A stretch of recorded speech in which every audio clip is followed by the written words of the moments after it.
Queridas irmãs e queridos irmãos no ideal do Cristo. É uma grande alegria voltar a esta casa. Eu agradeço por esta oportunidade de trabalho. Como já disse a nossa querida dirigente Márcia, estamos todos em busca da felicidade. Queremos, e isso é um anseio legítimo, queremos a felicidade completa que nos foi prometida pelo nosso amigo maior, o nosso irmão mais adiantado, aquele que já alcançou o estado de felicidade completa, porque ele já está no estado de perfeição, a perfeição que todos nós vamos alcançar. Inevitavelmente, qualquer que seja a condição em que nos encontremos neste momento. Vamos, nesta nossa reflexão de hoje, chegar ao final e fazer um comparativo de como são as situações do nosso mundo e desses estados de felicidade completa.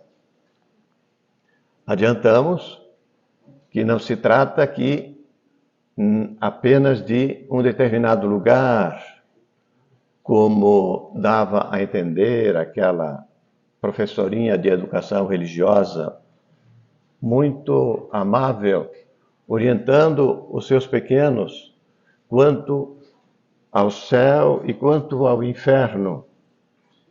E ela então, naquela sua boa vontade, ela falava do céu e do inferno. E ao final das suas elucidações, ela fazia com que as crianças então repetissem em coro, a pergunta que ela dizia: quem quer ir para o inferno? E todos respondiam em coro: eu não. Depois ela perguntava: quem quer ir para o céu? E todos respondiam: eu quero ir. E a professorinha notou que lá no fundo da sala, o Joãozinho não estava atento e não havia respondido a última pergunta. Então a professora se dirige a ele: Joãozinho, você não quer ir? Todos querem, você não quer? E ele: não, professora, a mamãe disse que depois da aula eu tenho que ir para casa. Então não se trata necessariamente de um lugar, embora o lugar seja o efeito da construção que todos nós estamos fazendo. Nós estamos em busca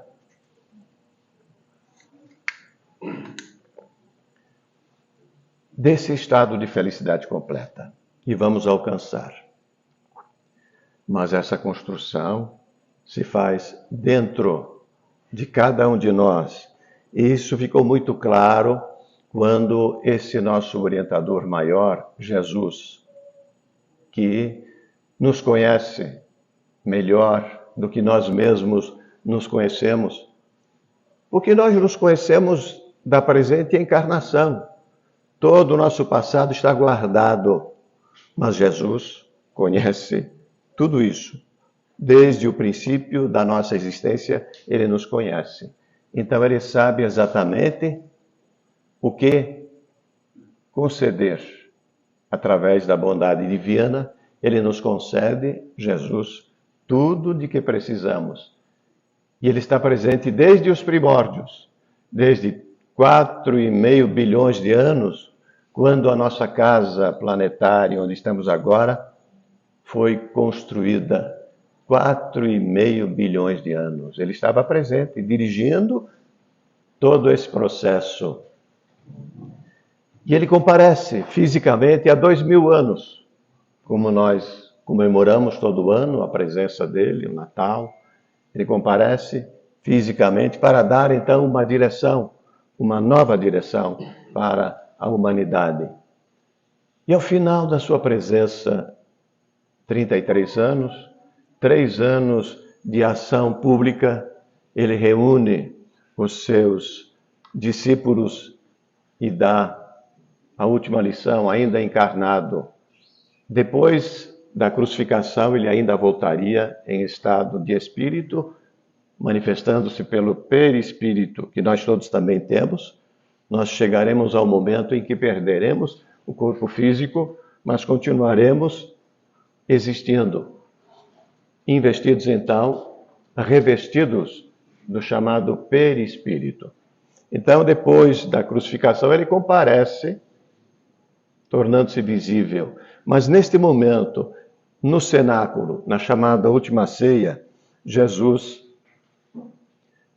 consola os seus discípulos, dizendo: credes em Deus, crede também em mim. Há muitas moradas na casa de meu Pai. É o ensinamento que vai nos servir neste momento, nesta nossa reflexão de hoje. Jesus disse: há muitas moradas na casa de meu Pai. Essas moradas são, sim, os lugares, os tantos mundos que existem no universo sem limite. Mas antes disso, as moradas são a nossa construção. A construção que nós vamos fazendo em nossa intimidade. E precisamos fazer essa construção porque isso implica numa transformação. Construir, transformando para melhor. E Jesus, então, que é o nosso orientador maior, nunca nos deixou. Mesmo antes da sua presença física de 2000 anos, ele estava sempre presente, antes enviando seus emissários que iam preparando o caminho. E depois de 2000 anos para cá, ele continua presente. Ele sabia que as suas lições seriam deturpadas ao longo dos séculos. E referindo-nos ao ambiente, aos espaços, naquele tempo, e hoje também sem instrumentação, olhando para o infinito, o que nós podemos ver? Algumas milhares de estrelas, 5.000 estrelas a olho nu. Se utilizarmos um telescópio, seja ele um binóculo, nós vamos ver uma quantidade de espíritos, ou melhor dizendo, uma quantidade de estrelas.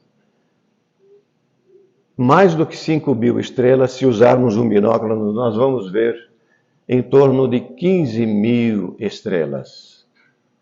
Se nós utilizarmos um telescópio como aquele de Monte Palomar, na Califórnia, nós vamos ver 150.000 estrelas.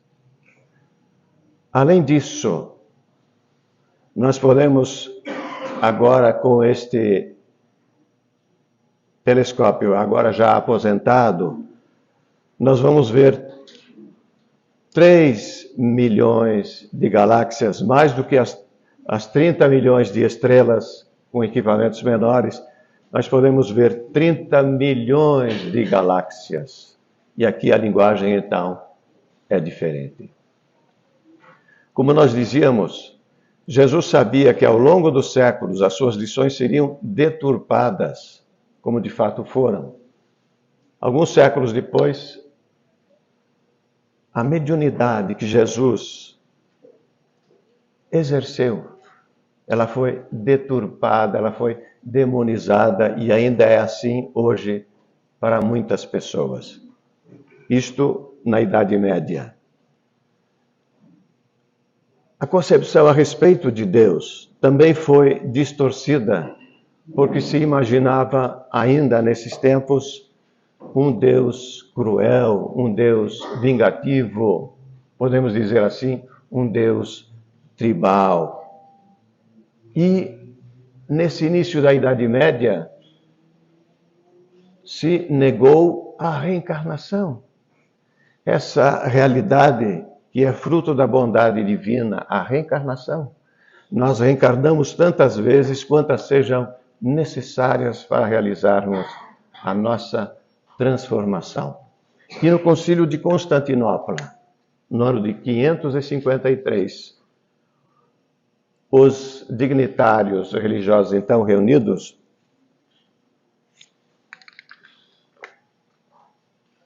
decidiram que não existe reencarnação, como se o ser humano pudesse legislar em termos cósmicos, em termos de leis divinas.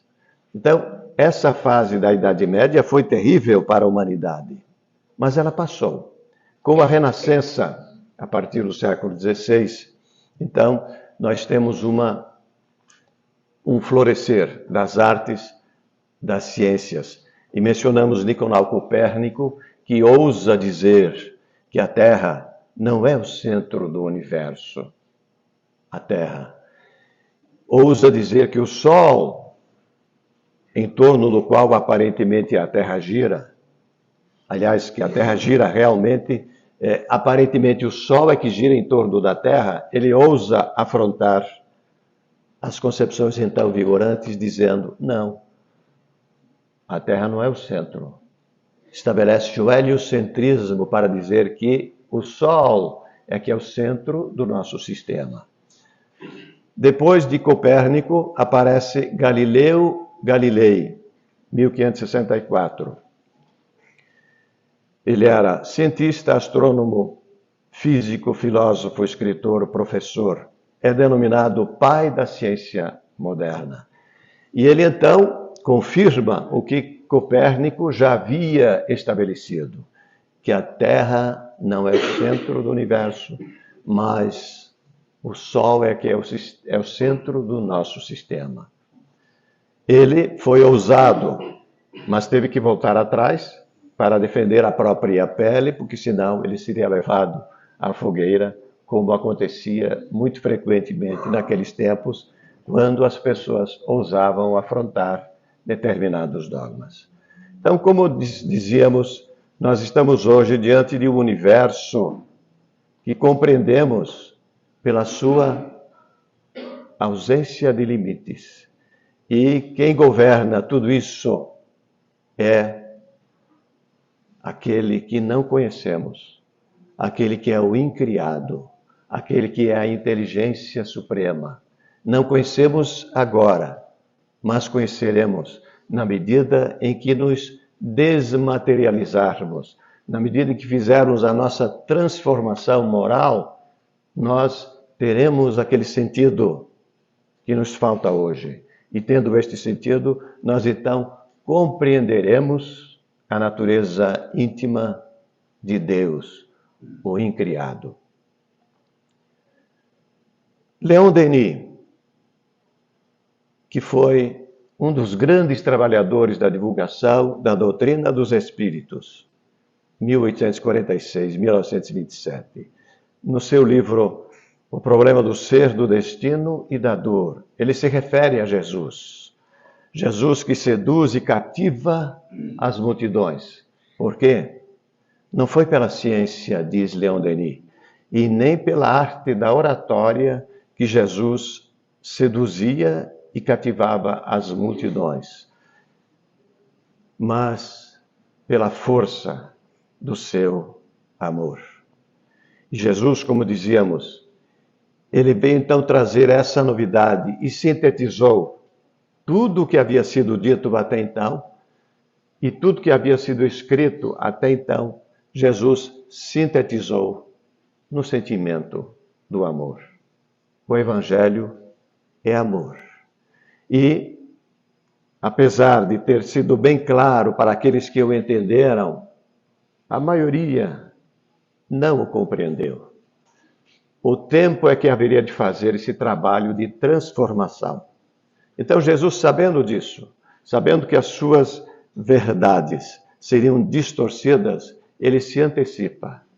Eu vou pedir ao Pai para vos mandar um outro Consolador, que vai restabelecer a verdade. Então, conhecereis a verdade, e esse conhecimento vos libertará. Passados 19 séculos, em 1857, nós vamos tomar conhecimento que aquele pesquisador lá da França, chamado Hippolyte Léon Denisard da Rivail, pesquisador dos fenômenos do magnetismo, ele pesquisava o magnetismo, que são essas forças que permeiam o ambiente, permeiam o universo, o magnetismo. Ele toma conhecimento daqueles fenômenos que estavam acontecendo lá na França. Fenômenos que já haviam acontecido na América do Norte com as irmãs Fox. Ele, tomando conhecimento desses fenômenos das mesas girantes, coisa estranha, ele era convidado para tomar conhecimento daquilo, mas ele resistia, até que, cedendo ao convite de um amigo, ele vai, comparece naqueles ambientes onde as mesas respondiam perguntas, e ele então se defronta com uma realidade que transcende ao aspecto da realidade física. E ele pesquisa, e ele estuda aquele assunto, e a espiritualidade se manifesta. E ele então organiza todo um conjunto de revelações, organiza, grande educador que era, ele organiza isso de modo pedagógico. E o primeiro livro que ele nos entrega, então, com o pseudônimo de Allan Kardec, é o Livro dos Espíritos.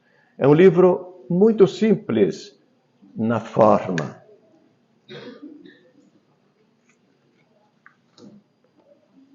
Porque ele é constituído de perguntas e respostas. São 1019 perguntas e respostas. E esse educador, esse professor, então ele se baseia na maiêutica da filosofia grega, que foi também um precursor do próprio Cristo. Ele organiza esse livro simples na forma, mas perfeito na sua estrutura pedagógica. São 4 partes as que compõem este livro. A primeira parte, causas primárias, da pergunta 1 a 75. A segunda parte, mundo espírita ou dos espíritos, de 76 a 613. Mundo espírita, que é esse mundo que nos cerca, de onde nós viemos e para onde vamos voltar, necessariamente, creiamos ou não. Terceira parte, leis morais, que são as forças que regem o universo. São 11 leis que estão colocadas aqui, desde a lei divina ao natural, lei de adoração, lei do trabalho, lei da reprodução, lei da conservação, lei da destruição, lei de sociedade, lei do progresso, lei de igualdade, lei de liberdade e, a mais importante de todas, lei de justiça, amor e caridade. Simples assim, mas absolutamente profundo. E todas essas leis anteriores até a última mencionada são meios para chegarmos à mais importante, que é a lei de justiça, amor e caridade. E na quarta parte, Kardec coloca esperanças e consolações. Que é do que precisamos? Precisamos de consolo, precisamos de esperança. Então, essa estrutura do primeiro livro de Kardec, vejam, é perfeita, porque nós temos causas, forças, leis morais, são as forças, ambiente, mundo espírita ou dos espíritos, e resultado, esperanças e consolações enquanto estamos aqui, para nos fortalecermos nessa fé que vamos tornando cada vez mais segura. E esse livro, podemos dizer assim, desde Jesus, desde o seu Sermão da Montanha, que nos fala das bem-aventuranças, podemos dizer que desde aquele momento até hoje, não existe uma obra literária mais importante do que essa. O Livro dos Espíritos, porque ele não deixa nada de lado. O Livro dos Espíritos trata de todos os assuntos que dizem respeito ao nosso momento evolutivo. Tudo de que precisamos saber consta nesse livro, ou diretamente, ou como resultado do raciocínio que cada questão nos possibilita. O raciocínio, o uso da razão que podemos então fazer na condição em que nos encontramos, todos os assuntos estão neste livro. E todas as filosofias anteriores não chegam aos pés desta obra, porque esta é uma obra que não foi construída por um cérebro humano. Esta é uma obra que foi ditada pelas inteligências superiores, sob a direção exatamente daquele que é o governador espiritual do nosso mundo, o nosso amigo maior, Jesus, que está na direção de todo esse processo evolutivo. Então, essa é a obra básica, a obra inicial. E vamos chegar na sequência do nosso tempo aqui, nós vamos chegar então àqueles estados dos mundos felizes. Kardec complementa a sua obra a partir desta fundamental. 4 anos depois, em 61, ele nos entrega o Livro dos Médiuns. O que é o Livro dos Médiuns? É um manual de instruções sobre todas as modalidades de comunicação entre os dois planos da vida, o nosso e a realidade espiritual. Mediunidade. Que, aliás, temos um livro aí, né, Márcia? Que será sorteado ao final, o Livro dos Médiuns, letra gigante, para aquele que tiver dificuldade de visualização. Então, esse livro, ele nos dá as lições de todas as faculdades mediúnicas, que Jesus também exerceu a faculdade mediúnica, porque Jesus era médium de Deus. E a mediunidade está aí. Desde que exercida com Jesus, ela eleva o nível evolutivo do indivíduo e das pessoas em geral. Pode ser usada também para fins que não sejam de elevação moral e intelectual.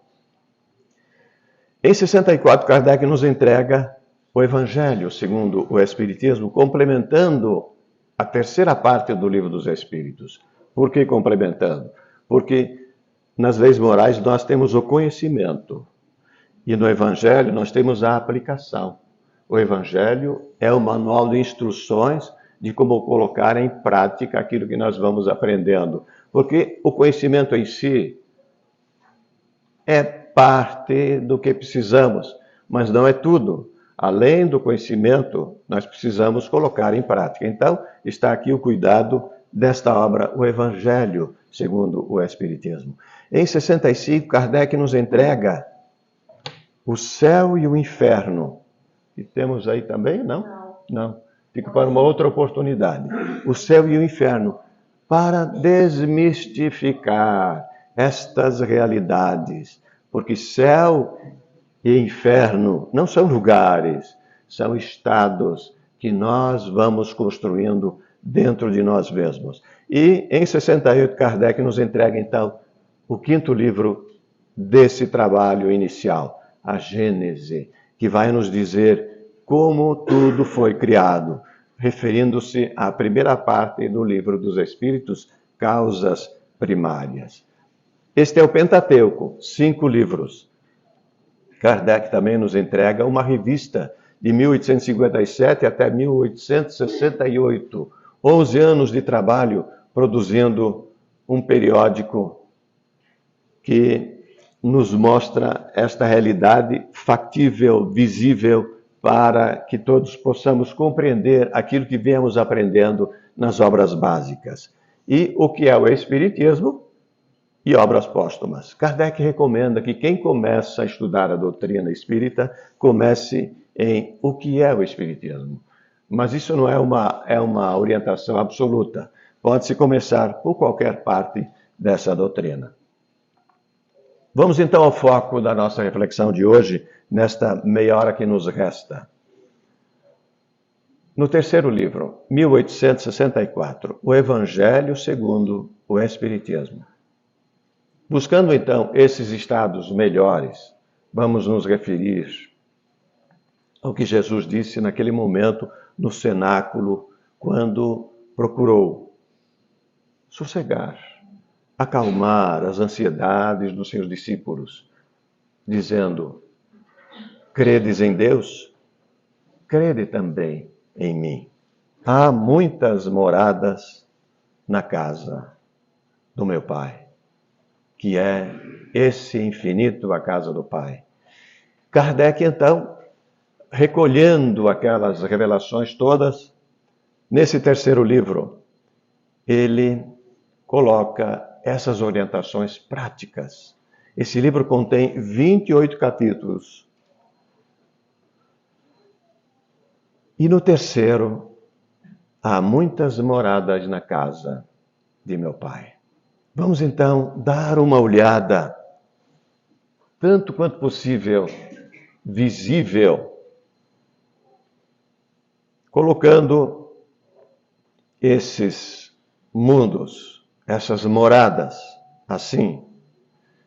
Neste capítulo, ele fala dos mundos inferiores e dos mundos superiores. Vamos colocar numa ilustração aqui, então, para a nossa reflexão, esses tantos mundos. São 5 graus evolutivos. É claro que no universo eles não estão colocados assim, um em cima do outro. Mas nós vamos fazer isto aqui a título de ilustração para facilitar a nossa compreensão.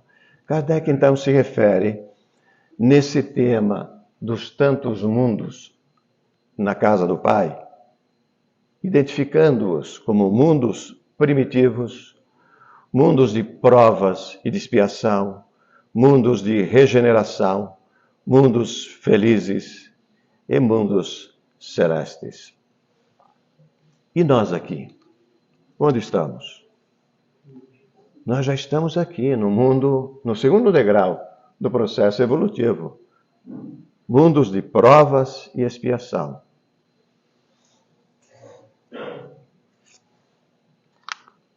Nós conhecemos o nosso mundo, não é mesmo? Mas não custa rever. O que caracteriza nosso mundo? A presença do bem e a presença do mal. Mas ainda predomina o mal, como podemos observar. Por que predomina o mal aqui em nosso mundo? Vejam só, Kardec registra esses termos que nós estamos colocando aqui, são literais. Então, Kardec coloca que nós temos necessidade do mal. Ora, por que nós temos necessidade do mal? Para fazermos a nossa escolha. Porque apreciando o bem nesse confronto entre mal e bem, nós podemos fazer a nossa avaliação. Porque nós estamos no tempo do uso da razão. A razão. Então, consta ali que nós temos necessidade do mal para apreciar o bem. Ou seja, fazer então essa transição. Ou seja, nós temos necessidade do mal, mas não queremos o mal. Já fizemos a nossa escolha. Nós queremos o bem. Então nós estamos aqui ainda num mundo de perversidade, de imperfeição moral. Mas já estamos no segundo degrau desse processo evolutivo. Já deixamos para trás os mundos primitivos. Qual é a característica dos mundos primitivos? Existe lei nos mundos primitivos, como nós temos aqui. Nós temos tantas leis que são elaboradas pela própria sociedade através de seus representantes. Lá no mundo primitivo, sim, existe uma lei. É uma lei única. É a lei da força bruta. Força bruta. Aí nós compreendemos que o processo ele não é estanque, ele não é de fronteiras fechadas. Existe uma transição gradativa, porque nós sabemos que ainda no nosso nível aqui no segundo degrau, existem aqueles que ainda usam a força bruta, seja ela através de leis ou desrespeitando as leis, seja ela pela simples força física, usam esse recurso. Então, nesses mundos, lá no primeiro degrau do processo evolutivo, os povos são selvagens e as nações são bárbaras. E se trabalha apenas pela conquista do alimento. Mas aqui estamos nós, destinados a sair deste nível para chegarmos ao nível de regeneração. Como será a caracterização dos mundos de regeneração? Diz Kardec que as sensações que nós temos aqui são as mesmas lá no mundo de regeneração. Mas existe uma diferença. Não há orgulho. Sem orgulho. Ora, se no mundo de regeneração não há orgulho, para chegarmos lá, consequentemente, nós temos que nos livrar do orgulho aqui mesmo, onde estamos. Porque consta também que você pode desenvolver todas as virtudes, mas se você se mantiver orgulhoso, as virtudes não têm valor. Então, essa é uma lição básica para nós cuidarmos de nós mesmos e nos libertarmos do orgulho, porque nesse mundo de regeneração, que será aqui mesmo, a Terra está sendo elevada de nível evolutivo, e aqueles que não conseguirem alçar essa elevação evolutiva serão levados para mundos compatíveis com a sua condição. Então, o que acontece nesse mundo de regeneração é a finalização desse processo que nós estamos realizando, o processo da nossa transformação individual. Finalizaremos lá, porque não conseguiremos finalizar aqui provavelmente. Então, muitas pessoas chegam ao final da sua existência, ficam aflitas, ficam confusas, porque entendem por um sentimento equivocado de que ainda tem erros a corrigir. Não há problema maior nesse momento, porque sendo pessoa de boa vontade, tendo feito a opção pelo bem e rejeitando o mal, vai continuar nesse processo e vai finalizar no mundo de regeneração, que, por sua vez, é um mundo intermediário. E, finalizando, então, essa apuração, ele se caracteriza como intermediário entre o nosso, que é de provas e de expiação, e o mundo da felicidade, os mundos felizes, que nós queremos todos alcançar. Então, vamos trazer agora, nessa finalização da nossa reflexão de hoje, o que caracteriza os mundos felizes que estão espalhados nesse universo sem fim. E nesse capítulo 3º do livro O Evangelho segundo o Espiritismo, Kardec, a gente examinando o texto com cuidado, a gente pode apurar 17 aspectos que caracterizam os mundos felizes. Vejam só que interessante, nós aqui, no segundo degrau, nós podemos olhar para o que acontece nos mundos felizes, fazendo um comparativo com as nossas condições aqui. Porque o nosso mundo nós conhecemos, os felizes nós não conhecemos. E, como foi ensinado durante tanto tempo, os lugares de felicidade, os céus seriam ambientes de contemplação, quem sabe contemplação ociosa, e aí seríamos felizes? Não. Os estados de felicidade não são de contemplação ociosa. Não. Continua-se trabalhando. Jesus mesmo disse, o Pai trabalha, nunca parou de trabalhar. E nós também não vamos parar de trabalhar. Mas o trabalho nesses níveis é felicidade, é alegria permanente. Então, aqui, nesse capítulo 3º, Kardec nos coloca diante da realidade dos mundos felizes. E nós podemos, então, apurar. Ele fala da infância, lá, da forma do corpo, do aspecto do indivíduo, da condição do indivíduo, das relações, dos sentidos, dos sentimentos, da rivalidade, da superioridade individual, da locomoção, da autoridade, do objetivo de cada um, dos bens, da expansão da alma durante a existência, porque lá ainda se encarna, do mal, da longevidade e da morte. Kardec fala de tudo isso nesse capítulo 3º, que é uma maravilha, porque nos coloca na possibilidade de vermos como é a vida lá nos mundos felizes. Então vamos lá, item por item. Temos mais 20 minutinhos, não é, Márcia? Então, nesses 20 minutinhos, nós vamos fazer um apanhado rápido de como é a vida lá. Por exemplo, infância.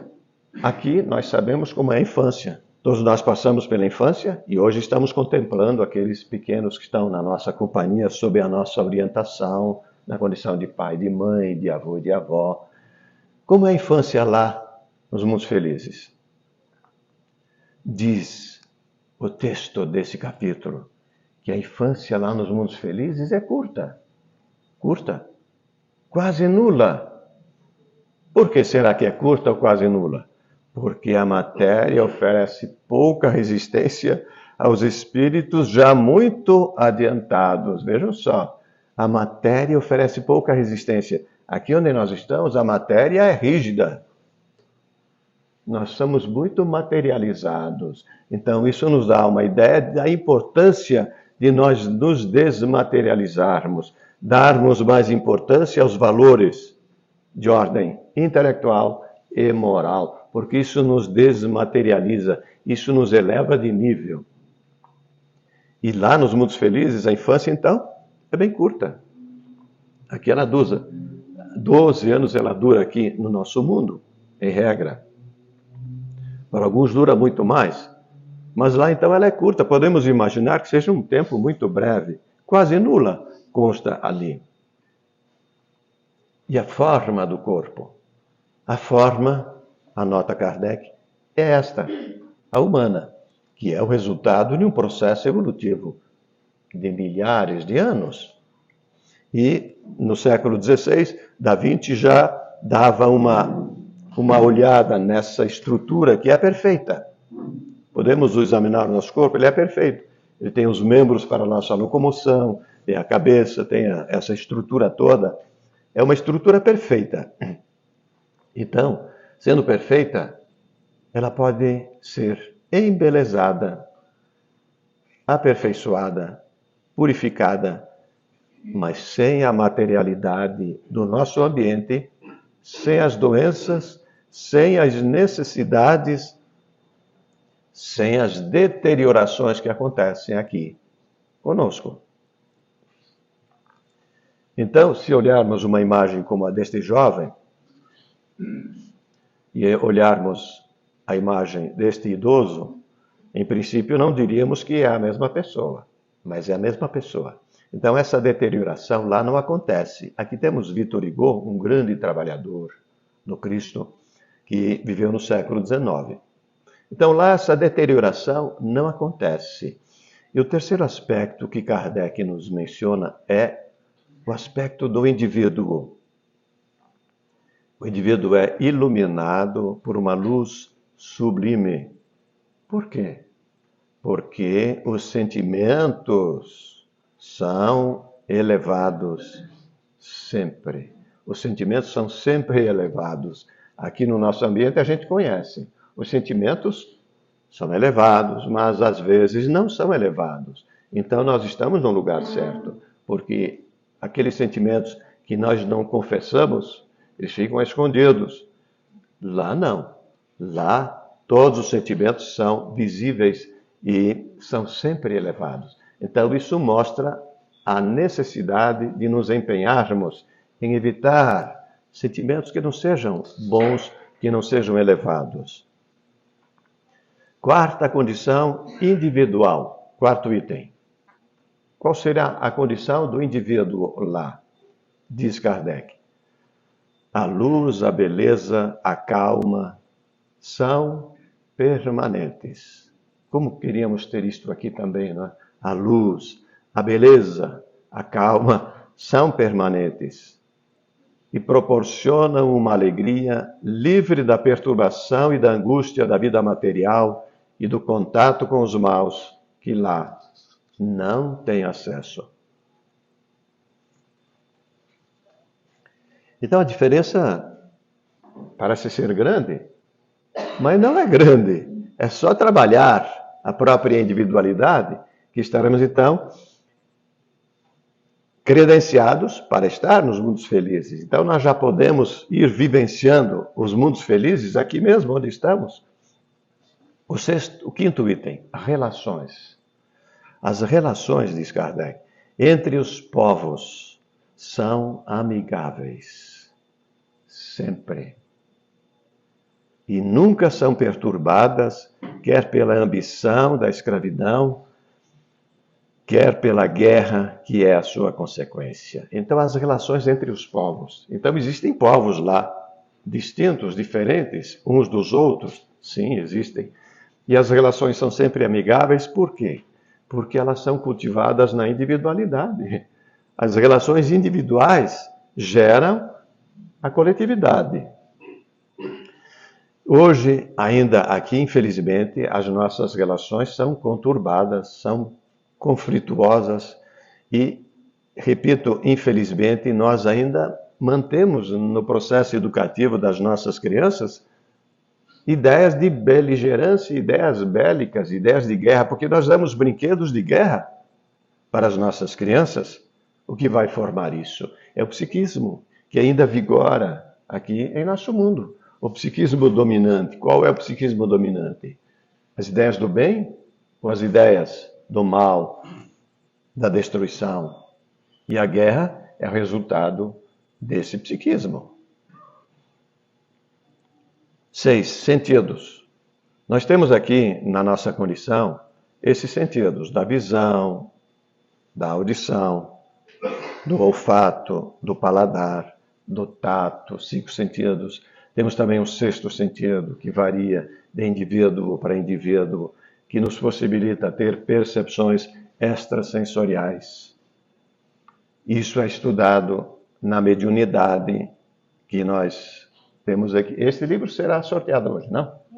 Será sorteado o livro dos médiuns, que mostra todas as faculdades mediúnicas que são possíveis. Então, lá, os sentidos, diz Kardec, são mais apurados. Tem percepções que a grosseria do organismo humano na Terra impede de ter. Então, nós somos limitados. Lá não teremos essas limitações. Como diria aquele grande, famoso escritor, só se vê bem com o coração. O essencial é invisível aos olhos. Então, nós temos uma essência que vai além daquilo que podemos ver. Então, esse cultivo dos bons sentimentos é que ajuda muito em nossa transformação. Os sentimentos, além dos sentidos, temos os sentimentos também mencionados em que Kardec registra, que os sentimentos lá são elevados sempre. No lugar de rostos pálidos, abatidos pelos sofrimentos e paixões, a inteligência e a vida irradiam o brilho que os pintores traduziram pela auréola dos santos. Aqui estamos falando propriamente de sentimentos. Antes fazíamos referência aos sentidos. Sentimentos. Trazemos aqui a tira de um jornal em que o artista coloca um personagem com o nome de Jurandir. Não tem nenhum Jurandir aqui, não é? Jurandir era um sapinho em busca de vingança. E coloca, o autor da tira coloca ao final. É, Jurandir, um lamento. É, Jurandir, a vida seria tão mais divertida se isso fosse verdade. Ou seja, Jurandir está se divertindo com o pensamento, com o sentimento de vingança. Ele quer se vingar, mas ele não vai, ele desiste. Aí o autor da tira diz, seria ainda mais divertido se ele tivesse ido se vingar. Esse é um psiquismo que está aí. Eu tenho um amigo, há poucos dias, ele me confidenciou que ele gosta muito de filmes onde no começo existe uma ação, uma ofensa, uma agressão, e toda a história se desenvolve para, ao final, o artista, o protagonista fazer a vingança. Isso dá uma satisfação, ele se sente satisfeito com esse tipo de história. Precisamos nos livrar desse tipo, porque enquanto Jurandir acha que perdoar, tolerar e ser benevolente não é divertido, não é divertido para quem está nesse tipo de vibração. Mas para quem já está com a consciência sendo despertada, é muito divertido perdoar, tolerar, ser benevolente, porque isso é triunfante, isso é transformador. Quando nós conseguimos reverter esse processo do nosso primitivismo, que quer vingança, revertemos isso, nós somos triunfantes. Então, os sentimentos lá são sempre elevados. Ou seja, o indivíduo lá nos mundos felizes já transpôs essas barreiras do primitivismo que ainda existem muito aqui no nosso mundo. 8. Rivalidade. Existirá rivalidade lá nos mundos felizes? Aqui nós sabemos que existem rivalidades em todos os ambientes. Desde o familiar, do trabalho, na rua, em toda parte nós temos rivalidades. Diz Kardec, um não procura elevar-se acima do outro, como temos aqui. Nesse esporte, por exemplo, que é um esporte consagrado, um esporte das Olimpíadas, onde um procura elevar-se acima do outro, mas machucando, ofendendo o outro. Um não procura elevar-se acima do outro, mas acima de si mesmo, aperfeiçoando-se. Então a luta é de cada um, é no íntimo de cada um.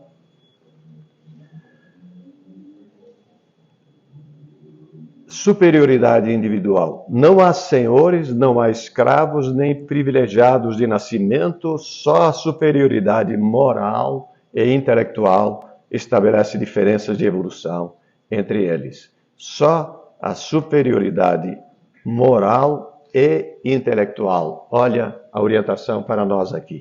Nos desenvolvermos moralmente e intelectualmente. O que deixaremos aqui, tudo que não seja moral ou intelectual, deixaremos aqui ao sairmos desta reencarnação e levaremos só as riquezas morais e intelectuais.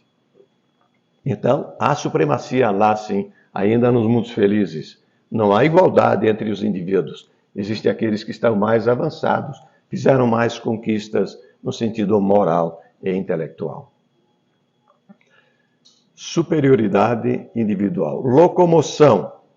Como os indivíduos se locomovem lá nos mundos felizes? Aqui nós sabemos que a locomoção é, assim, muito simples.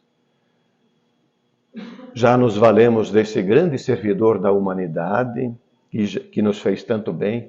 Aí inventamos a roda, e que tem sido tão útil, e voamos, e continuamos qualificando o nosso corpo físico, aperfeiçoando e competindo.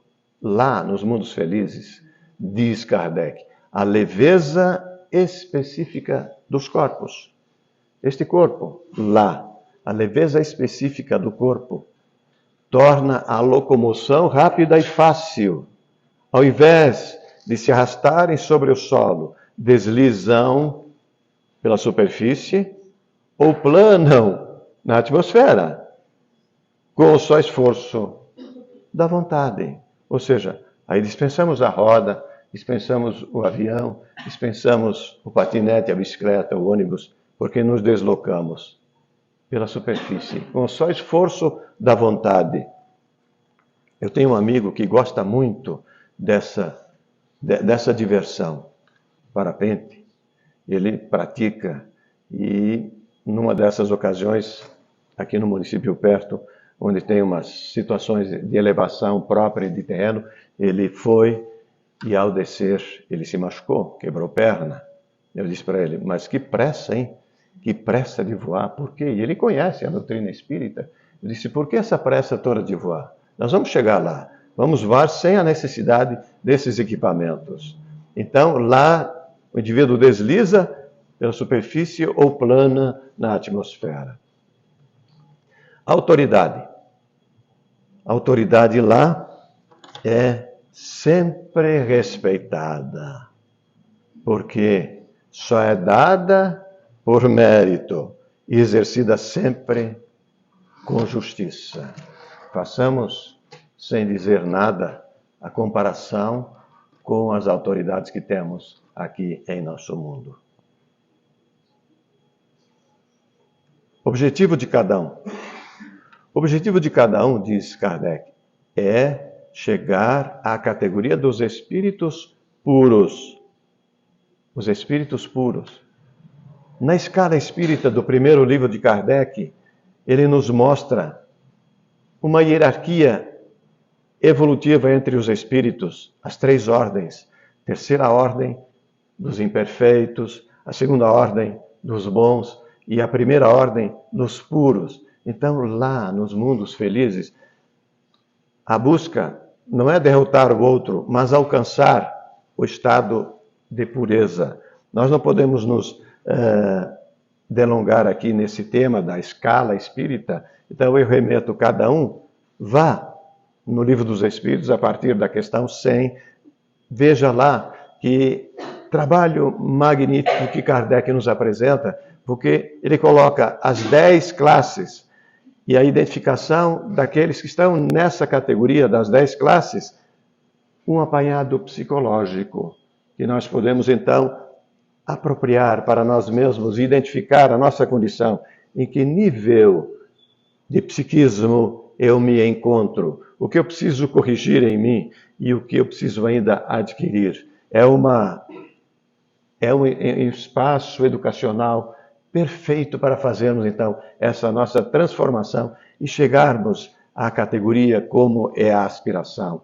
Nos mundos felizes, chegar à categoria dos puros. Mas isso, diz Kardec, não é um tormento, mas é uma nobre ambição e faz com que o indivíduo, então, se dedique para chegar nesse nível. E a dedicação é a transformação individual. E os bens lá, os bens que possuem são correspondentes ao grau de inteligência de cada um. Mas a ninguém falta o necessário, pois lá nos mundos felizes ninguém está em expiação. Então existem diferenças lá nos mundos felizes, porque as inteligências, a questão moral de cada um faz com que haja as conquistas. E vamos então no 14º item, expansão da alma durante a existência, diz Kardec.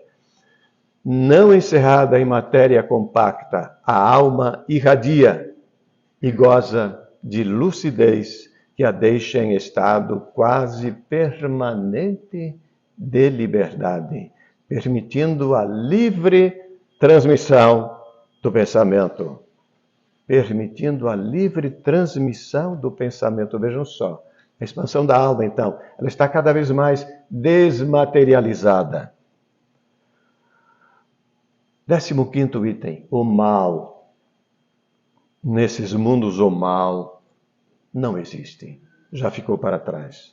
Ficou nos mundos de provas e de expiação e nos mundos primitivos. Longevidade. Quanto tempo o indivíduo vive nos mundos felizes? Sem preocupações e angústias. A vida é proporcionalmente muito mais longa que na Terra.